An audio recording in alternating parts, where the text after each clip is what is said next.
રંગ બરસે દીકે તું રંગવાલી રંગ બરસે એલા ભાઈ તમે બધા એમ કહેતા હશો કેમ આટલો બધો નાસ્તો આવે છે કેમ કે છે ને શિવ સિઝનેબલ ફટાકડા વાળા 99 રૂપિયામાં તમને પ્રીમિયમ ગુલાલ મળી જવાનો છે ઈ પણ નેચરલ ગુલાલ તમને મળી જવાનો છે 30 રૂપિયામાં તમને પિચકારી મળવાની છે ભાઈ 99 રૂપિયામાં તમને પ્રીમિયમ પિચકારી મળવાની છે ઈ પણ બેગ વાળી આમ જોવો તમે જો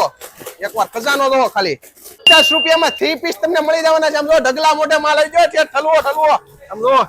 આમ જોવો ભાઈ ફૂલ માલ છે ભાઈ શિવ સિઝનેબલ ફટાકડા વાળા છે ને તમારા માટે જોરદાર ખજાનો લઈને આવ્યા છે હોળીમાં શેઠ આપણે કેટલા વર્ષથી જૂના જાણીતા છો 15 વર્ષથી જૂના અને જાણીતા છે ભાઈ અને કેવું કલેક્શન લાવ્યા છો વખતે હોળીમાં તમારે પિચકારીમાં 205 વેરાયટી છે આપણી પાસે ટોટલ વેરાયટી આવી જાય ક્યાંય તમને જોવા નહીં મળે એવી નવી વેરાયટી આપણી પાસે છે બધી આખું ગામ ભ્રમણ કરી લો પણ ક્યાં આવવાનું છે એટલે શિવ સિઝનેબલ માં અને આની જેવું તમને કલેક્શન ક્યાંય નથી મળવાનું અને બંને બ્રાન્ચ ના એડ્રેસ તમને સ્ક્રીન ઉપર આપી દીધા છે અને મેન બ્રાન્ચ ના એડ્રેસ ની તમને વાત કરી દઉં ને તો સિલ્વર ચોક અને જગન્નાથપુરી ની એક્ઝેક્ટ સામે શિવ સિઝનેબલ ફટાકડામાં અચૂકથી મુલાકાત કરી લેજો એકવાર